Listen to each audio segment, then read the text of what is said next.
میں نے کچھ لوگوں کو دیکھا ہے اگر کوئی نیک کام کر لیتے ہیں نا تو پھر وہ کہتے ہیں چونکہ میں نے کیا لہذا ساری دنیا فوراً یہ کرے. آپ یہ کیوں نہیں سمجھتے کہ رب نے آپ کو توفیق دی ہے تو آپ عاجز ہو جائیں اللہ کے بندے, آپ عاجزی اختیار کریں. وہ کہتے ہیں چونکہ میں کرتا ہوں لہذا میں اب اتنا بڑا آدمی ہوں تو فلانے بندے تو ٹھیک ہی نہیں.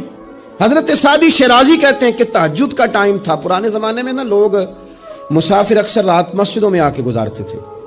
تو کہتے ہیں مسجد میں لوگ سوئے ہوئے تھے سارے, تہجد کا ٹائم تھا, میں تہجد کی نماز پڑھ رہا تھا, میرے والد بھی ساتھ تھے. تو میں نے اپنے ابا جی سے کہا یہ دیکھو کتنے بد نصیب ہیں, نفلوں کا ٹائم ہے اور یہ سوئے ہوئے ہیں. تو فرماتے ہیں میرے والد کہنے لگے کاش تو بھی سویا ہی رہتا, لوگوں کے کپڑے تو نہ پھاڑتا. او خدا کے بندے اگر تو نے پڑھی ہے تو تیرا اور رب کا رشتہ ہے, اس کی بنیاد پر تو دوسروں کو حقیر جاننے لگ گیا. علم پڑھے دا مان نہ کریے ماتا کی میں پڑھیا, او جبار کہار کہاوے متے روڑ دے میں دودھ کڑیا.